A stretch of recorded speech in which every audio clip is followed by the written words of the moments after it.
Okay, and I'm good. Good to go? Okay. Assalamu Assalamu alaikum, everybody. Welcome. I'm glad that you took some time out today to join us for this webinar. Um, please, as you wish to, and I think the moderators or the facilitators will keep tabs if there's any questions that come up, please put them in the chat box if you have the ability to do so. We're together for about an hour and however long it takes for our discussion today. So inshallah, today's topic is grief and divorce, grief, divorce, and co-parenting in Islam. Certainly a very large area to cover within an hour's framework. So it'll just be little overviews, so to speak, of these three areas. And at the outset, I will admit that it's going to be very difficult to capture all of these areas fully. So hopefully we'll have starting points for discussions and further detailed webinars and talks continuing on forward.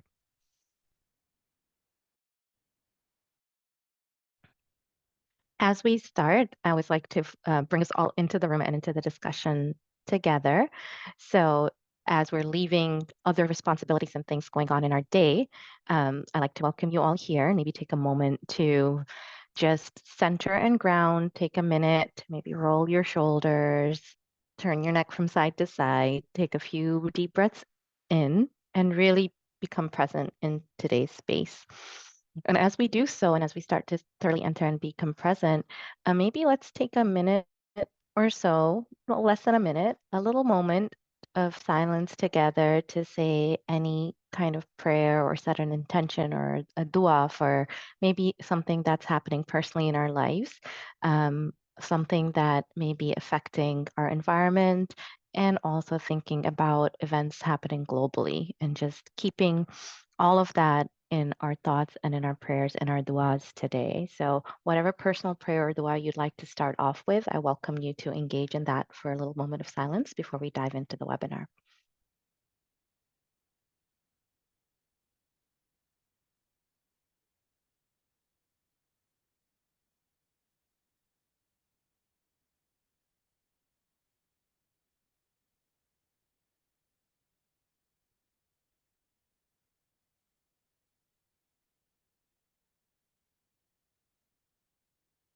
Okay, take another deep breath, stretch it out if you need, and let's get started.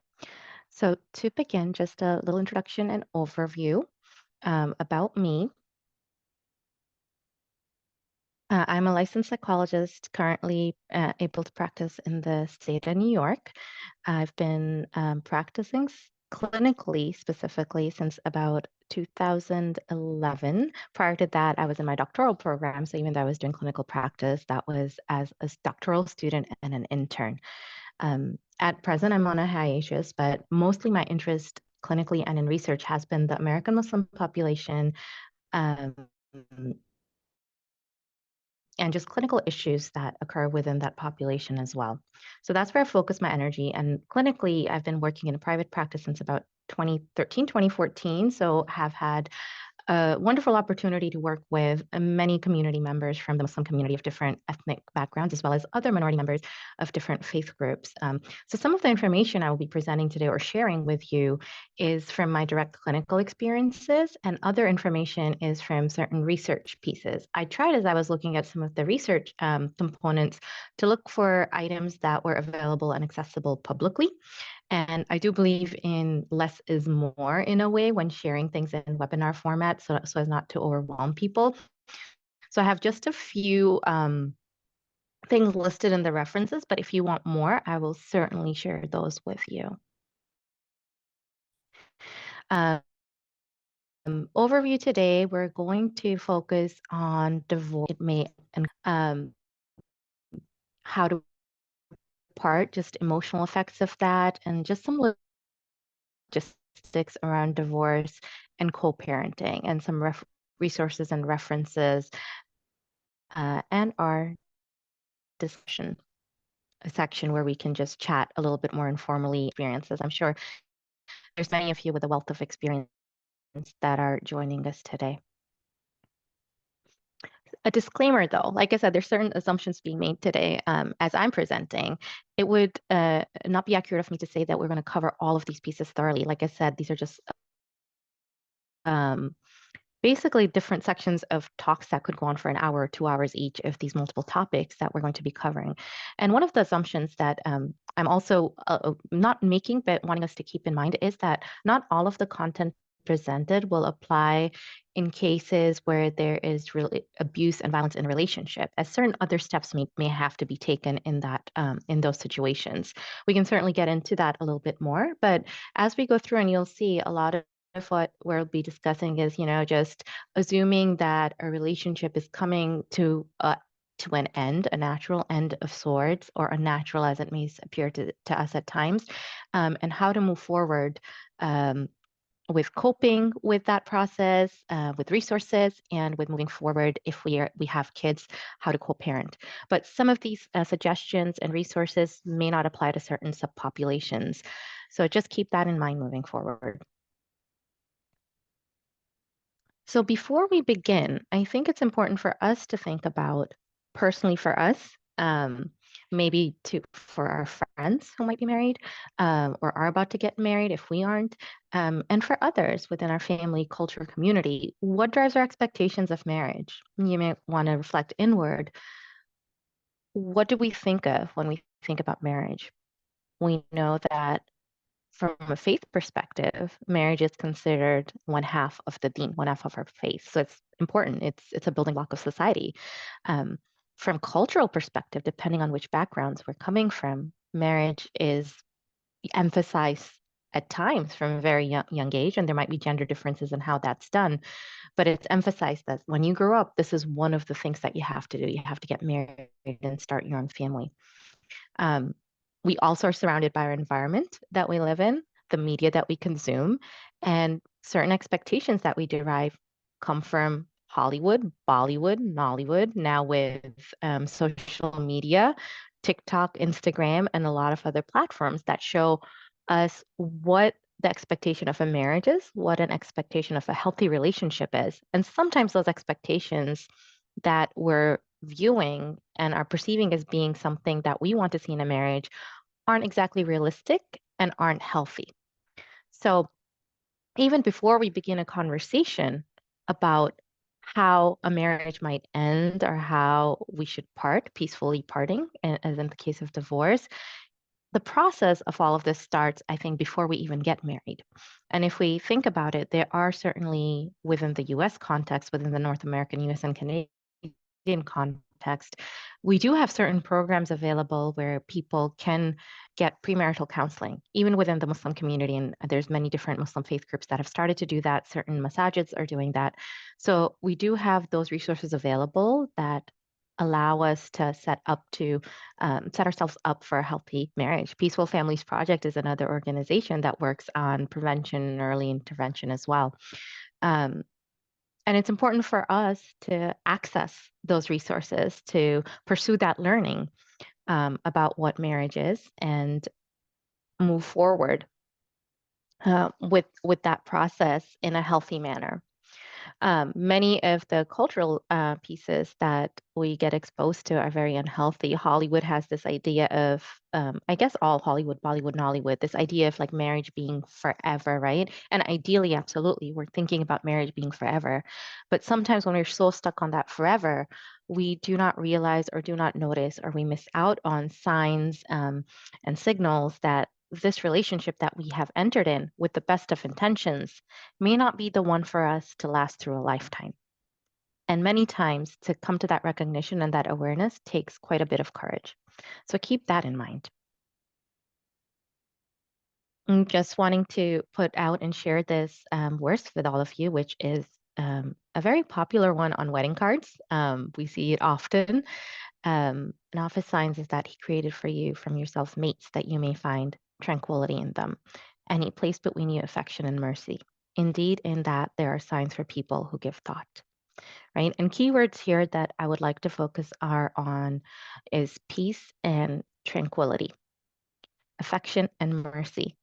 And those are qualities that we would like in a marriage. those are the things that we want to work towards in a marriage. We want it to be a source of peace and tranquility for us. We want to approach our spouses with affection, mercy, and kindness. Okay. So, thinking about our own marriages, thinking about marriages of friends and family, if they've confided in us, is this something that we're working on establishing? Is this something that we're working on strengthening?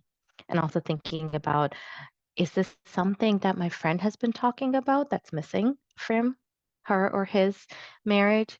Um, have there been conversations that we're having about relationships with other people in confidence, perhaps, if they've been confiding in you, if you're that friend that they go to, that you're noticing that some of these pieces are missing? And it may not be your place as a friend or a family member yet, but just be aware of that, or for yourself, thinking about if that's missing, where where might that lead for you, right? What does that mean? It's a beautiful verse. And what I will say is that this is the ideal that we're striving for, is having a marriage that will last a lifetime. But there's also a tremendous strength and courage in recognizing when that relationship isn't one that's the right one for us. And as Muslims, we do have this faith that is very practical, that encourages us to be realistic and encourages us to use both our heart and our mind together in conjunction.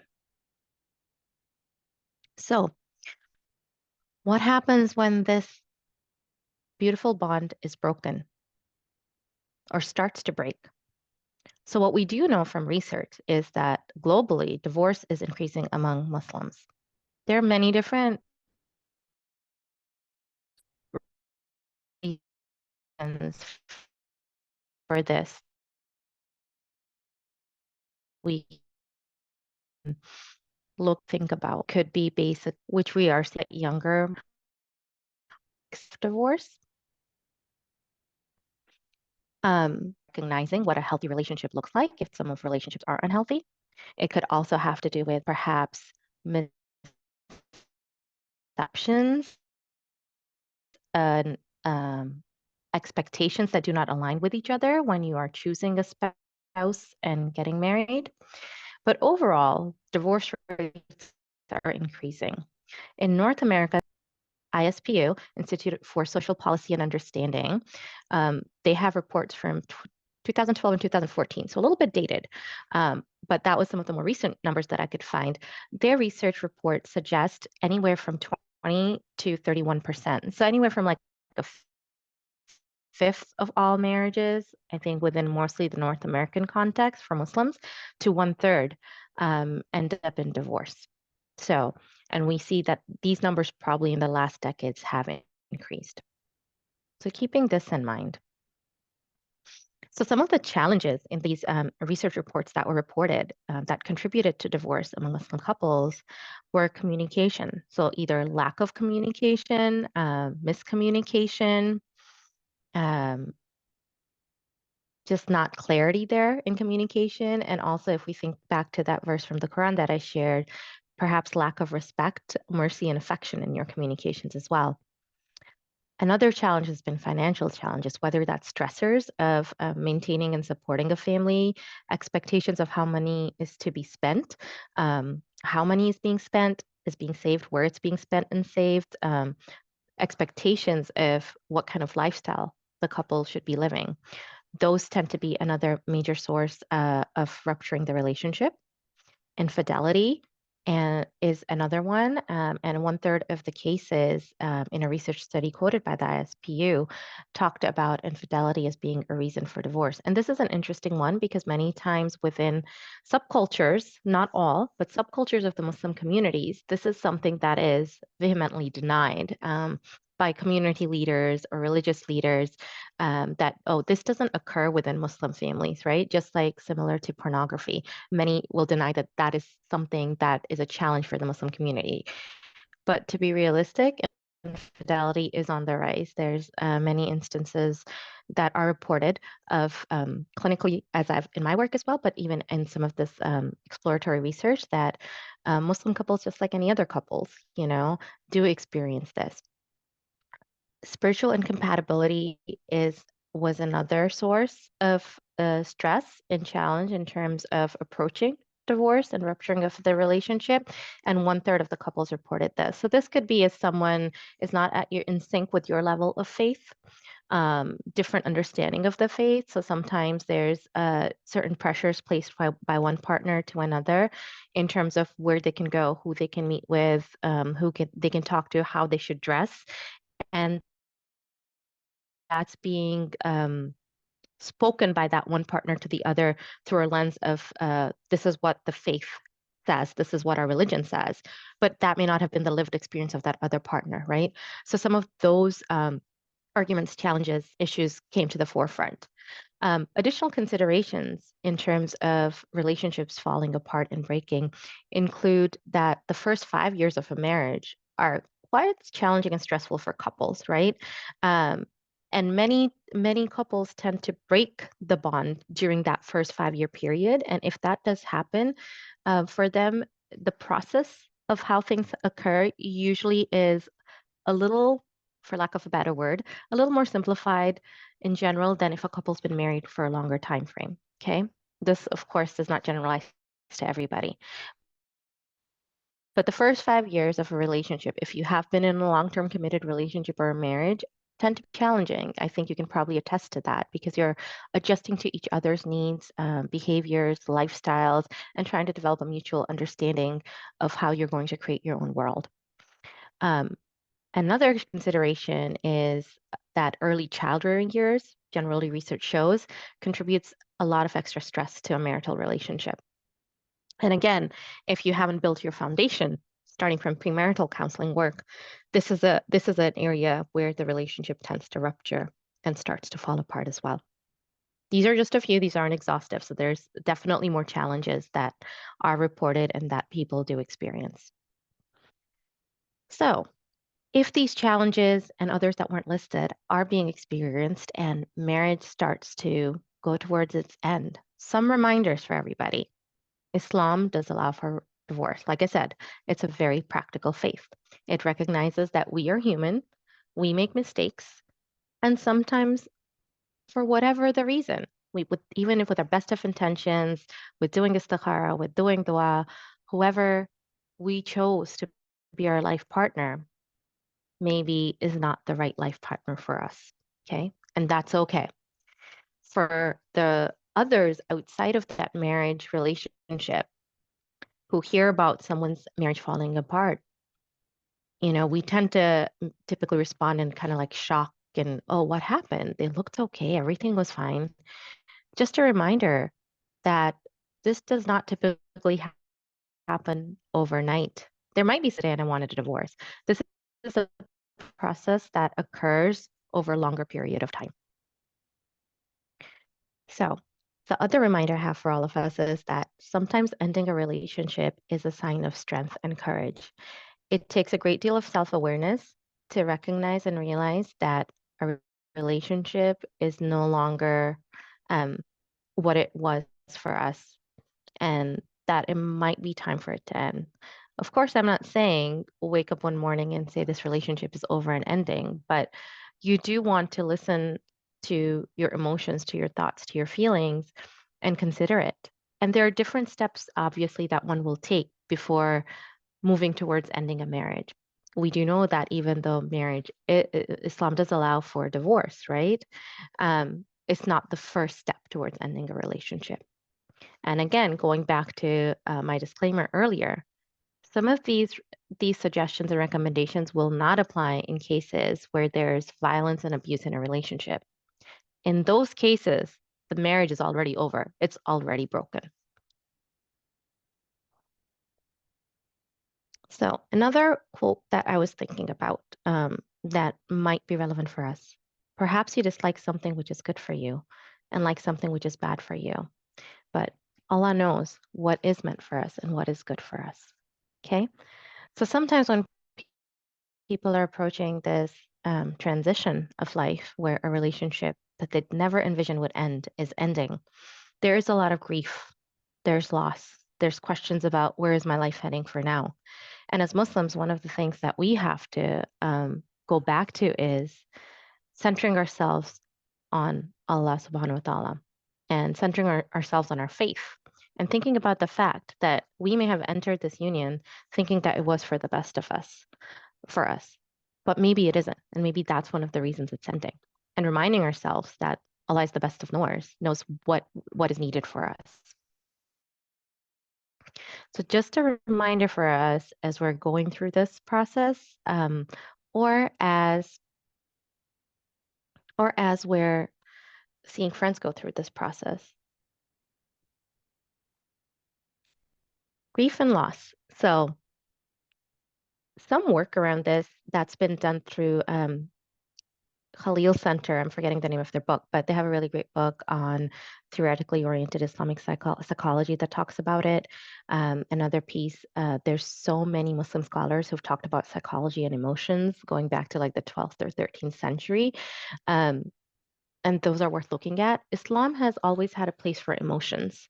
Islam does not promote emotional repression, right? So emotions for us serve several purposes. They let us know what some of our needs are. They are survival instinct.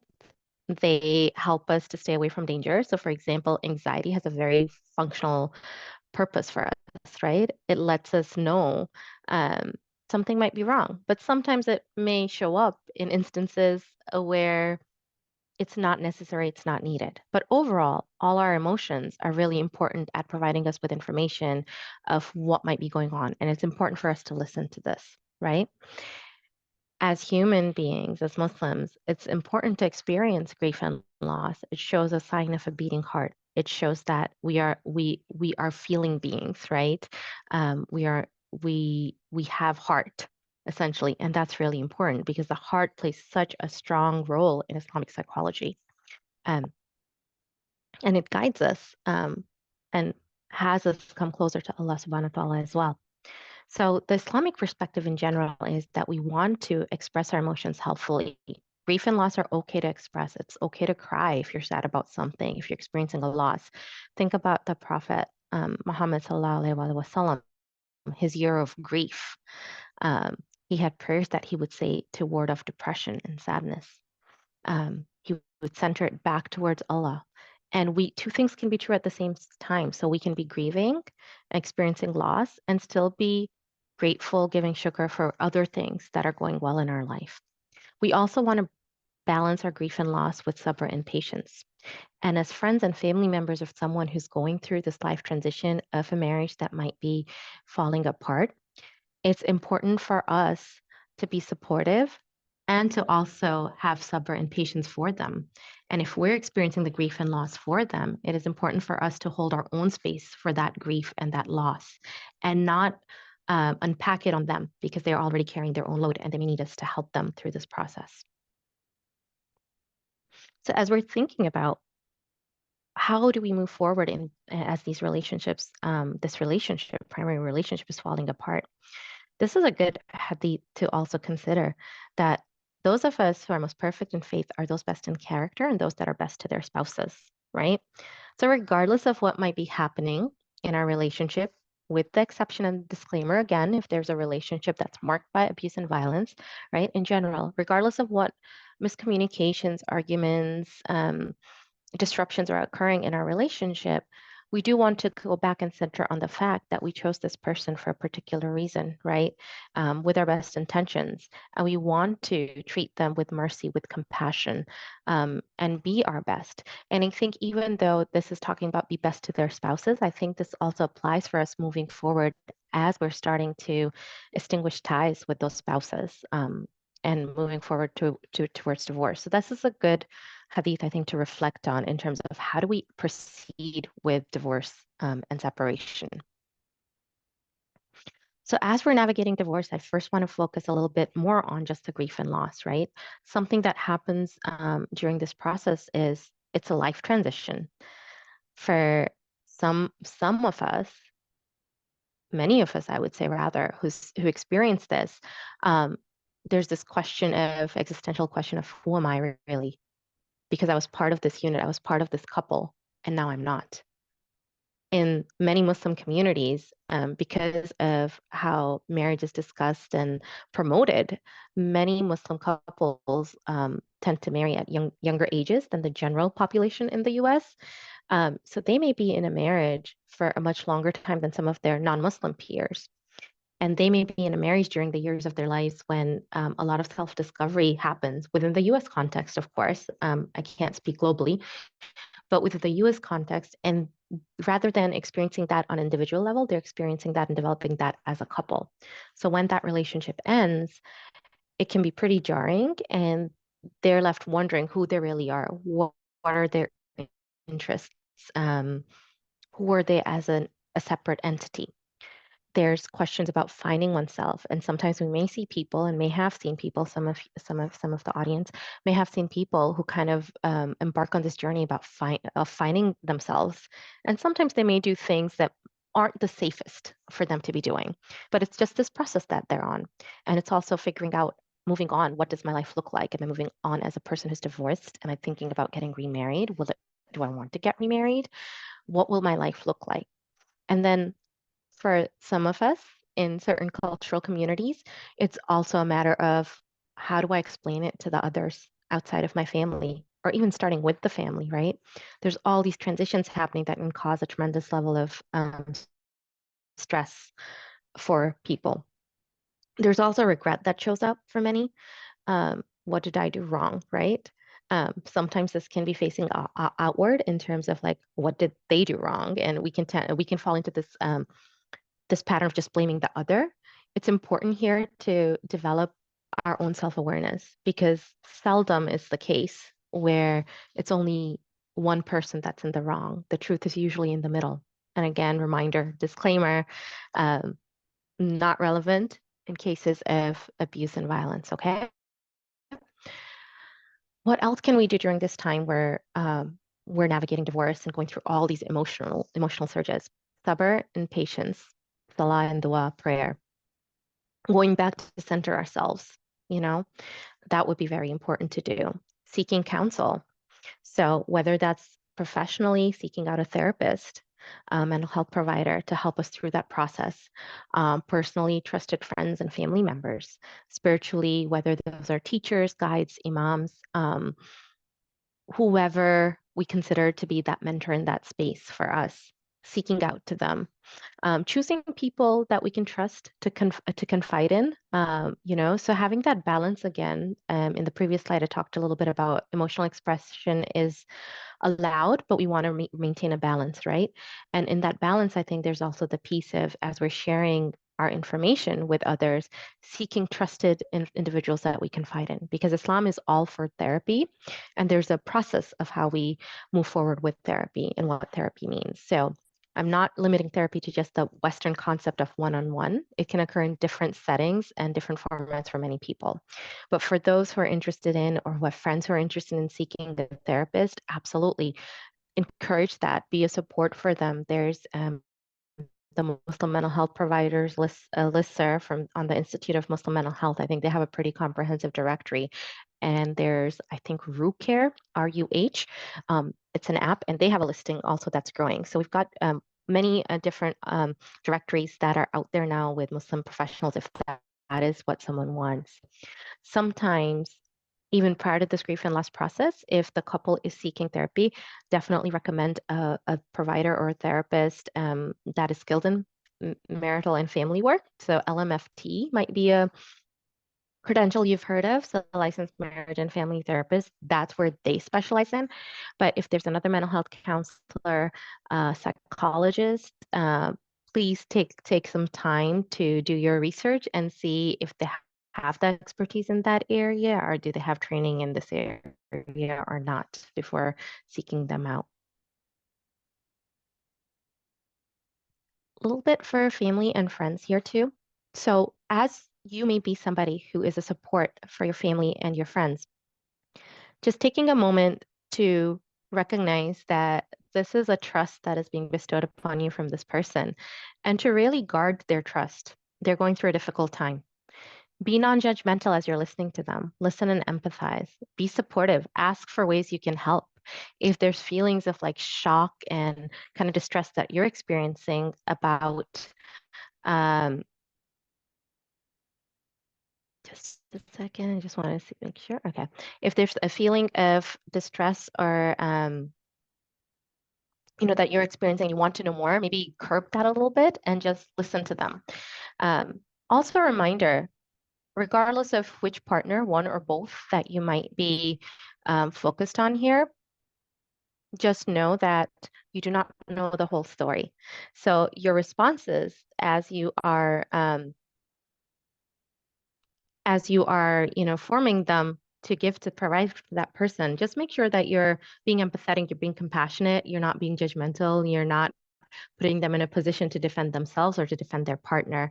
Um, and one of the reasons why I put this out as a precaution is that sometimes a marriage may be starting to fall apart, but the couple may be working things out as well, and they may make it work, which is great because sometimes we get to almost a breaking point in a way in some relationships, in healthy relationships. I want to underscore, but then we work a way out together and come back stronger.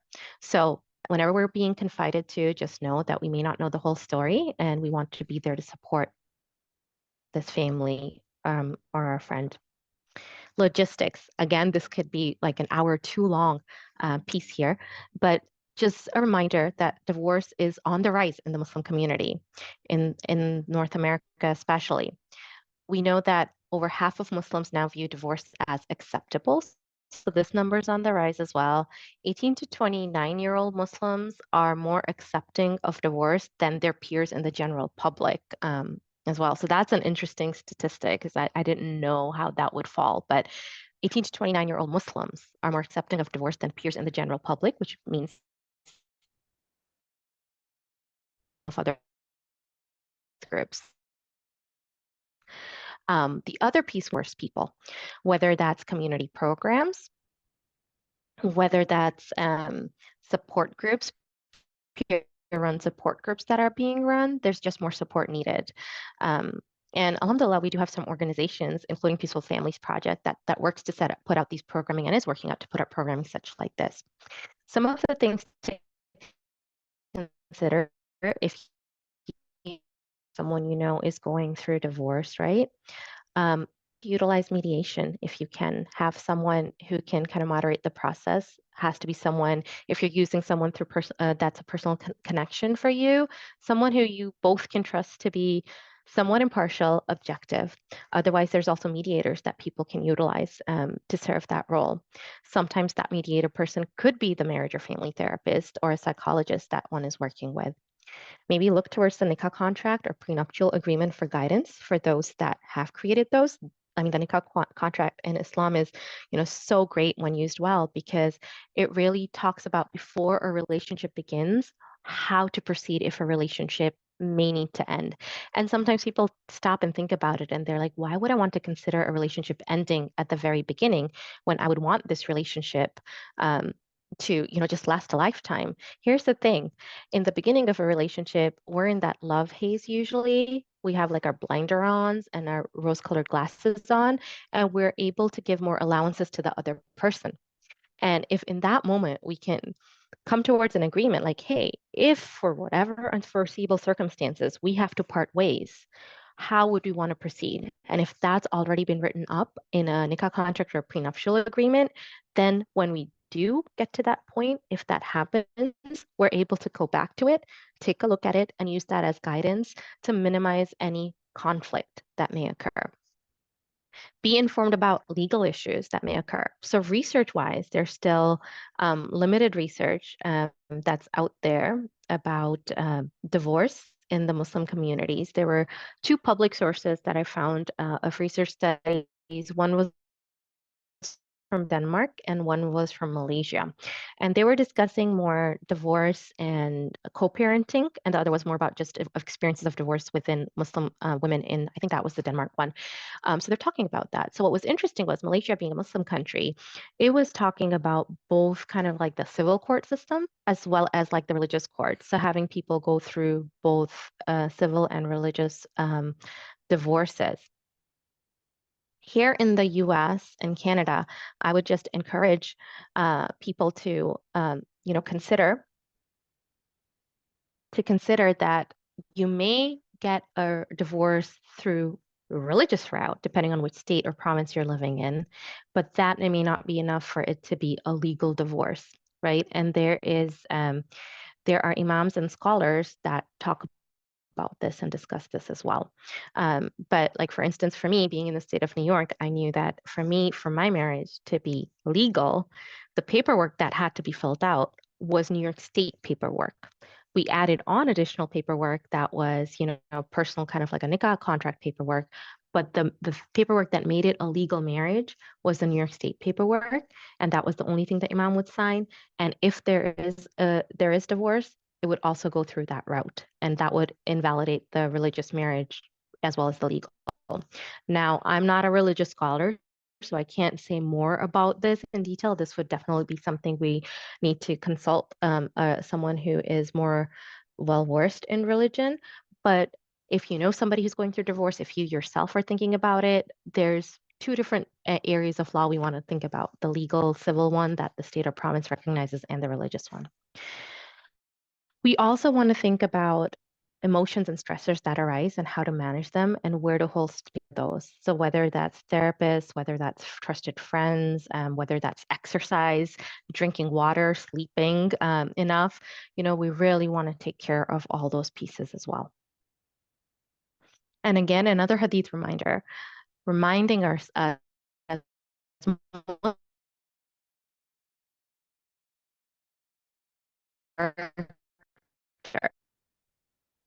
that we want to work on, that we want to continue to develop, that our relationship, which is to be comfort for us, protection is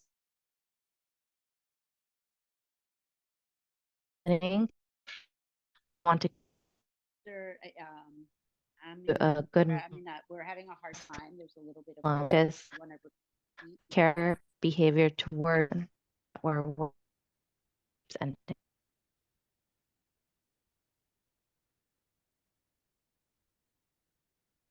Okay. You guys will excuse us for a minute of technical difficulty. We'll have Dr. Amina back in a second. In the meantime, I will mention that we are going to be, this is an initiation sort of our programming that will continue for, there she's back. Um, that will be really looking at addressing these issues in a full way. So, Dr. Amina, are you back? There she is. Yeah, I don't know what happened. Apologies. Technology. Oh, can you hear me? Yes, we can now. Yep, perfect. Okay, sorry, that was technology errors. Sorry about that. Hopefully not again. Hoping that we'll go through our time without any further disruptions. Um, so inshallah, as we're moving forward, navigating divorce with our ex or soon to be ex spouse, just the behavior is key. Setting healthy, respectful parameters around communication. And this becomes even more key when there's other extended family members, kids involved. We want to make sure that we're interacting with each other in a respectful manner, especially for co-parenting purposes as well. The other thing is like avoiding that possessiveness of, maybe one person is more inclined toward divorce, the other one is less inclined. One person initiated the process, the other one didn't. And there can be like just feelings of hurt and anger and sometimes possessiveness that, but you were meant to be mine, recognizing that that's not a healthy way to respond. Absolutely feel the feeling, feel it, but that's not a healthy way for us to response to a marriage ending or to process that emotion. That's an area where if we're noticing that coming up for ourselves, if we're noticing that coming up for a friend, maybe who's going through the process, like, well, he or she was mine. How can they do this? Maybe that's a way where we can guide them gently or guide ourselves if we have that awareness to get the help that we need to really uncover what other emotions are underneath that. Okay. And this is really important to say too, because we've had several cases and instances within the North American Muslim community where this degree of possessiveness came into play during divorce proceedings or after divorce, and unfortunately led to the other partner being killed or died. And I think that's the Not in Our Names campaign too, In their that names, Peaceful right? Families Where we have Project is had a part of, 20 in in part, their and names, not which in is their names. 25 incidents with 35 lost souls in the past 2 years within the U.S. Muslim community. And now those were cases that we knew.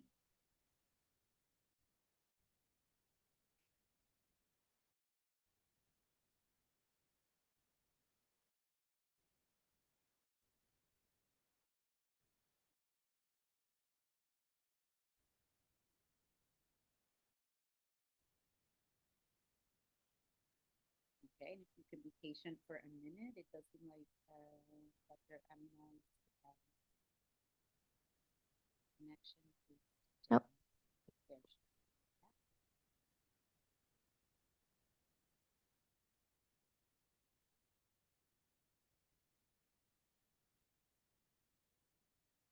Okay, now she's back.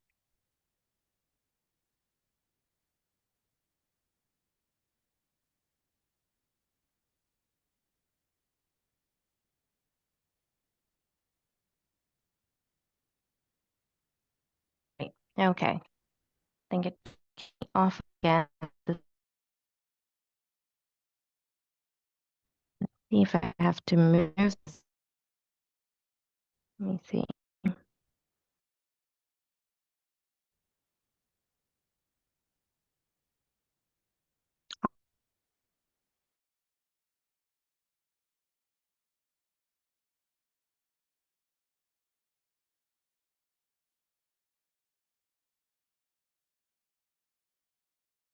Yeah, Dr. Amina, you might want to turn off your own your own video, and still share your screen.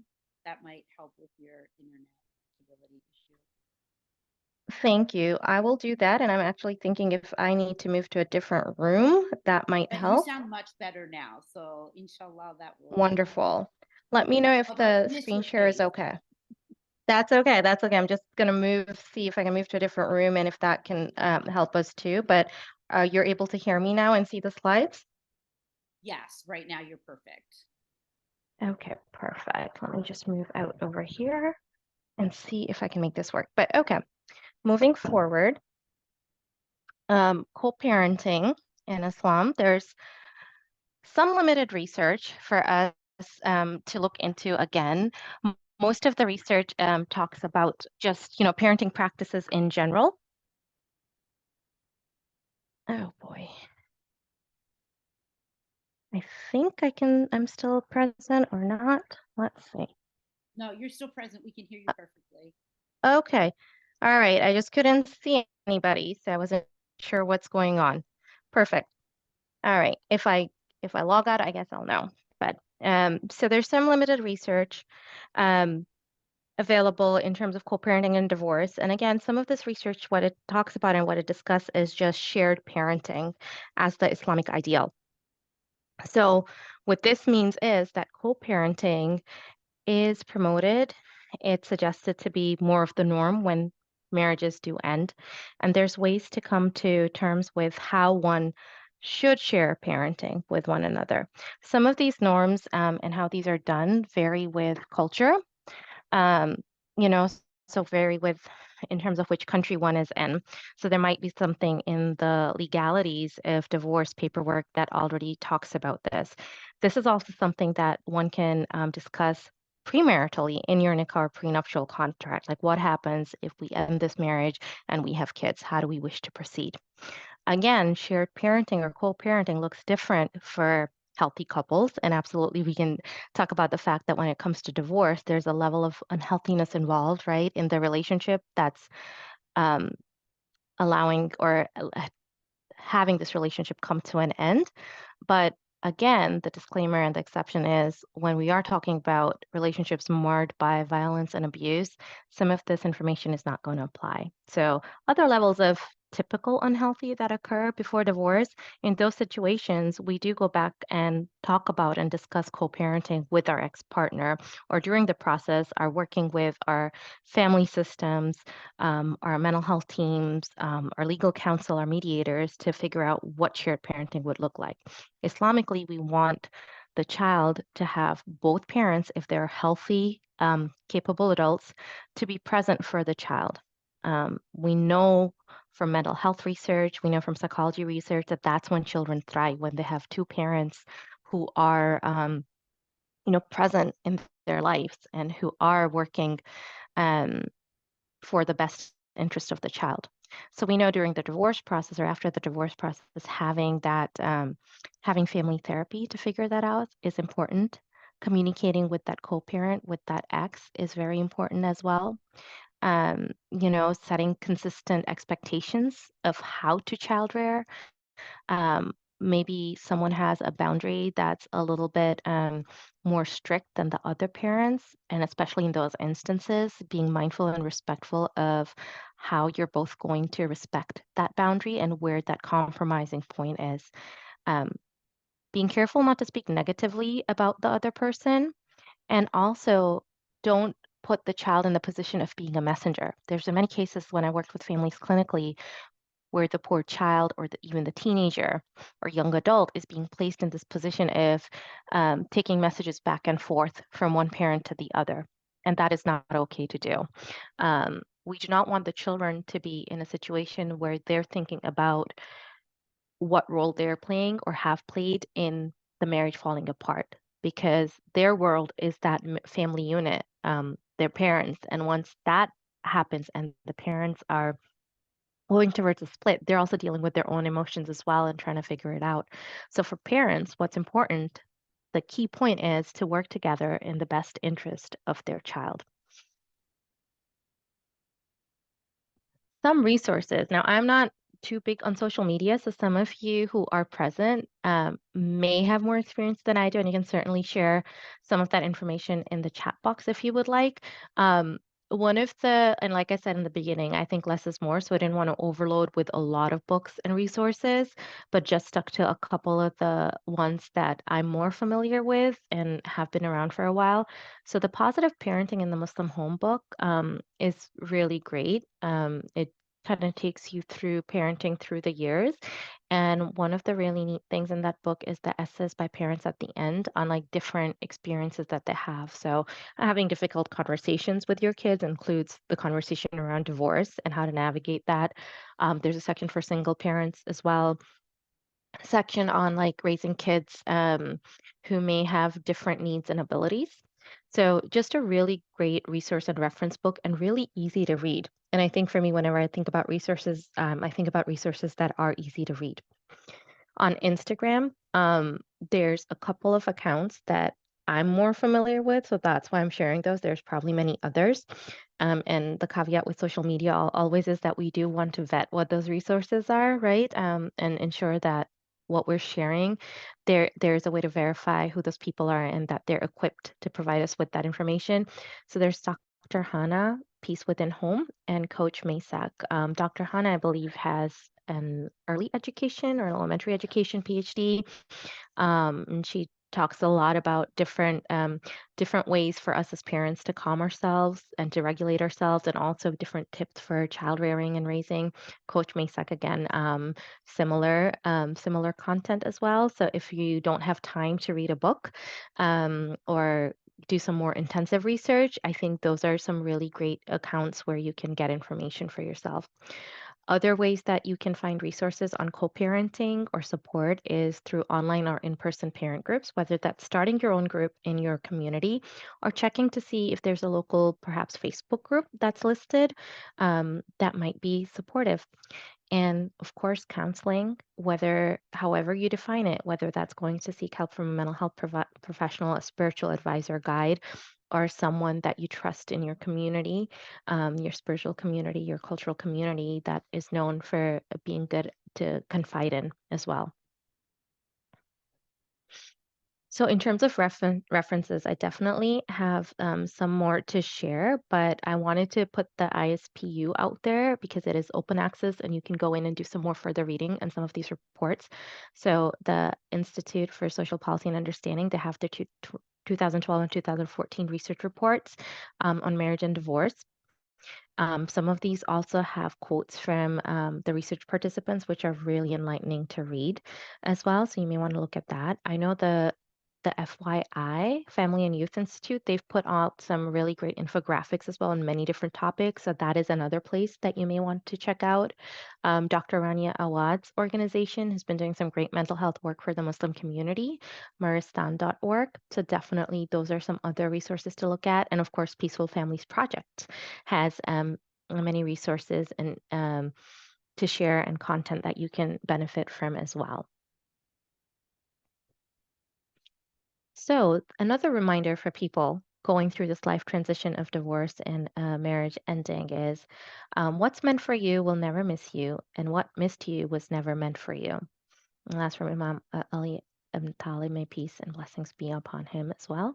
So, just thinking about the fact, right, that sometimes a chapter in our life closes and we may not know why. We may not know that it's for the good of us, but to have that faith in God, to have that faith in Allah subhanahu wa ta'ala, and know that, what's meant to us will always come to us, and what was not meant to be is not meant to be. And what is something that we've learned through this process that we're evolving into better Muslims, into better human beings. So, those are some things to consider moving forward. Again, like I said, not by any means comprehensive, but just a place to start, just a place to gather some thoughts, some information, some ideas around this process that's so complicated of divorce and how we as Muslims can walk through this in a civil, dignified manner. And inshallah, there'll be more information that the Peaceful Families Project will certainly share in this area with you. And I think we're at this point. Happy to take questions. I want to thank Dr. Denise Berthe for the tip on turning my camera off. I might turn it on again real briefly, and if it gets unstable, I'll turn it right back off because I do want to see the questions and faces coming through. Okay, thank you so much, Dr. Amina. As I said, for those of you who are interested, this is sort of the beginning of our journey and our adventure in really creating a curriculum around peaceful partings. We know this is part of our Islamic heritage, and it's a part that is very often misunderstood as Dr. Amina mentioned. We also know that this is a very delicate time in a marriage when we do often see increases in violence, even to the point of domestic homicide. So it's very important that we have good services and good resources for our community and for all of you. Dr. Amina, there was one question in the chat. There was a question about services at Adams, and I see some other Adams folks on here. I believe that services from Adams can be accessed. They do have mental health services and divorce services. I believe you can access them either by calling the Adams Center or through their website, but Adams people who know more than I do, feel free to jump in. And then, so the question, Dr. Amina, was, does the intention to be in a lasting marriage, which is a requirement for the contract, soundlessly Islamic, need to be renewed periodically? So is that is a discussion or something?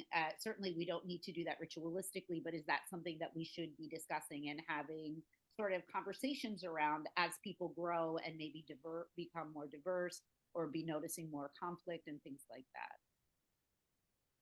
I mean, I love that question. I think as I was reading through it just now, it's like, huh, I don't know if I have any authority to say either way, but I think just the way Dr. Berta, you talked about it too, Denise, it's, I think it is important to go back. And I think we see kind of culturally in the West, right, where people are renewing their vows almost.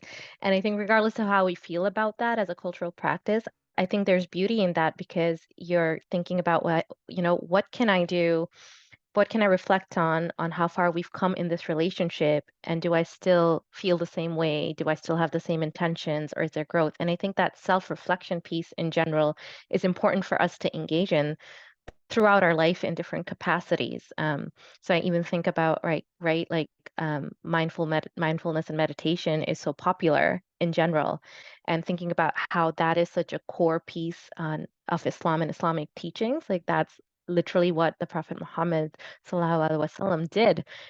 Before the revelation came, he would go to the cave Hira, and meditate, right? And that's a good way to also self-reflect. So I would say definitely if someone is in a marriage or in a relationship, I think it is important for us to self-reflect and reevaluate what is going on, how we're feeling about it. It's good to have those conversations with our spouse or partner periodically. Hey, where do we stand? How are things for you? This is how I feel.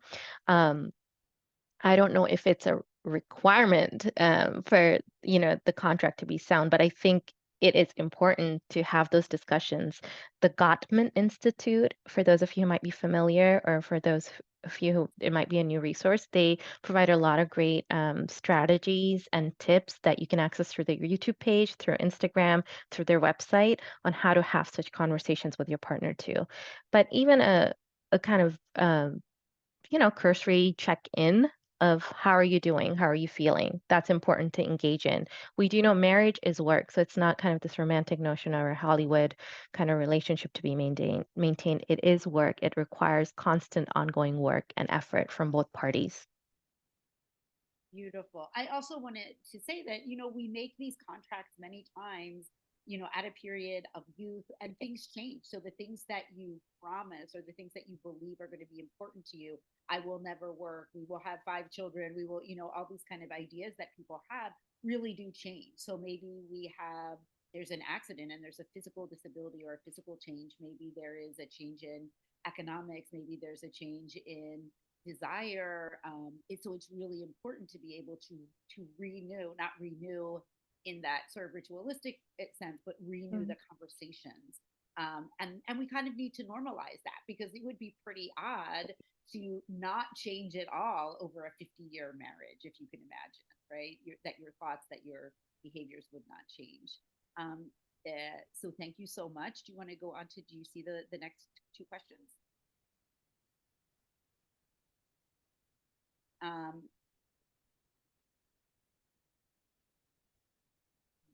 hoping Dr. Amina has not frozen. So the second question is, can we get a legal civil divorce but still be married Islamically? So the intention would be to be completely financially separate, but still able to live together in a separate way, to raise the children. So we do not, Citra, I mean, I think we'll come back on to there. In the meantime, I'm here. I just turned the beautiful. video off. Go right ahead. Um, so can you repeat that again? So it So was, can can we we get a civilly or legal legally get? civil divorce but still remain married Islamically? The intention would be to be completely financially separate, but still be able to live together separately to raise the children. So you can answer, and then I will add in what I think I know, um, to the point that I know it. Yeah, this would definitely be a joint effort with this one. I know from my conversations with religious leaders that I'm in touch with, they usually, in North America at least, they don't approve of that. So they basically say to protect kind of both parties, the legal divorce also nullifies kind of that religious divorce. So that's what I've heard. I know there's people who do it differently. I think for me, key is protection of both spouses and how, if something goes wrong, what are the protections available to them?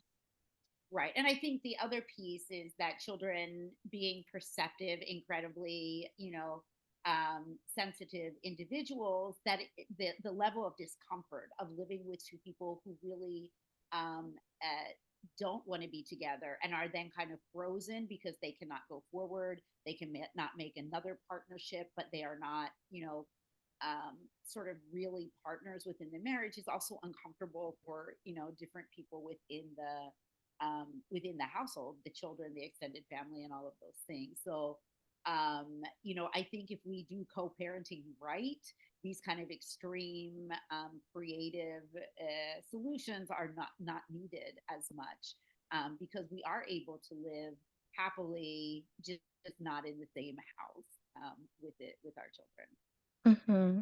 And I think building upon that too, think about the, and I'm not sure if it's practice always like this, but even in Islam, as we go through the divorce process, we didn't talk about it. It's not, I divorce you and tomorrow it's over, right? There's kind of this slow process of first encouraging that separation period, encouraging times to see if there can be anything that can help heal the relationship, um, having kind of a certain time frame before that divorce happens. So I think sometimes if we're following those guidelines, there's usually many months before a divorce fully occurs and a separation fully occurs. So I'm not sure if that would apply, but definitely keeping track, thinking about the kids that are involved and what impact would our decisions have on them. That would be very important if there's kids involved.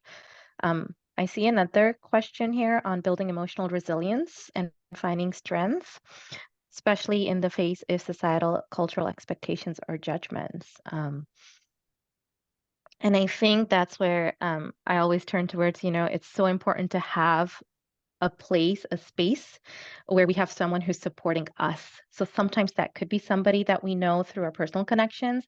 But I think many times, if we're able to find a therapist or a counselor that is Islamically oriented or understands the faith component, that might be a great place to go to start building up that emotional resilience or learning how to do so for someone who might be really struggling and facing the societal cultural expectations and judgments. So I'm a big proponent of finding that space. And yes, that can look like a mental health professional, but they don't necessarily have to be. It just has to be someone who has the qualifications in terms of also helping hold your trust, helping you be objective, and helping you self-reflect as well.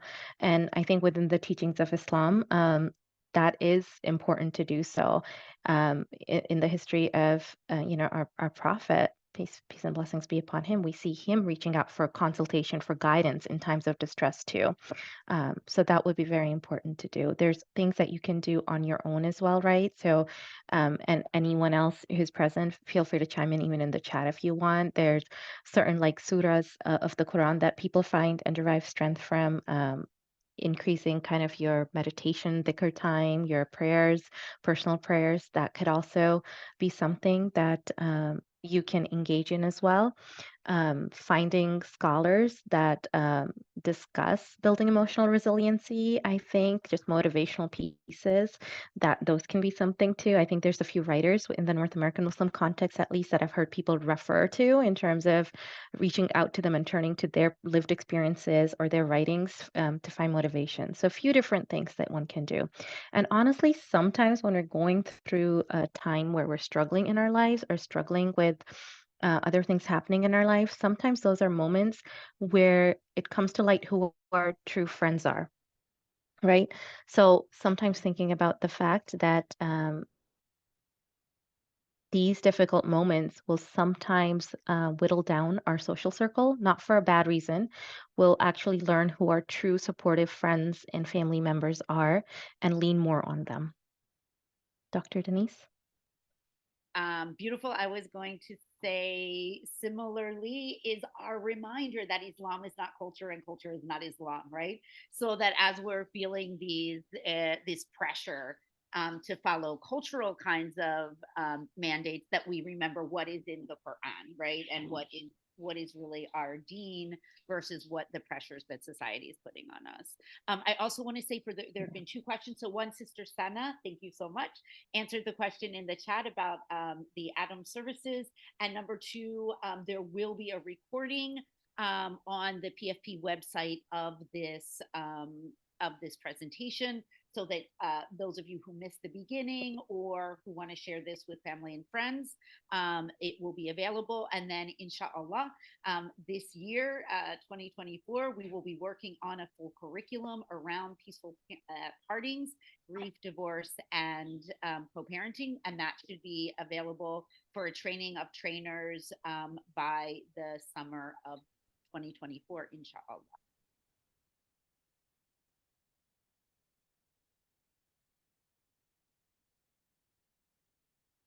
Okay, are there any other questions or conversation that folks would like to have before we finish out?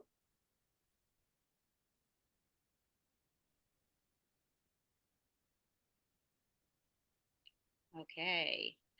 So, Sister Amina, thank you so much uh, for your wisdom, for your work in pulling this together, and for really bringing and reminding us of the hope that there is in Islam within these very difficult processes. We know that they are not easy, but we also know that there are Islamic models and ways to get to that endpoint of peace and happiness within our homes as we work through these difficult partings. Inshallah, yes. Thank you for having me, and thank you for bearing with me through the tech difficulties as we've learned in our increasingly technology dependent world. But I'm grateful that appreciative to spend this time with you and to share what I'm continuing to learn and gather. And inshallah, we can, gather more information and more research on in this topic in this area as we're finding as we're going towards the research. There's not much available, and it's such a great need in our community. Absolutely. For those of you who are interested, our next big virtual event will be on December 1st, and we will be doing a program on breaking the taboo in terms of looking at the experiences of Muslim male victims of domestic violence. So we are very always excited to have you. Please follow us on Instagram, Facebook, or X. Or go onto the website and sign up for our ongoing information and newsletters. Salam alaikum. Thank you all for joining. Wassalam.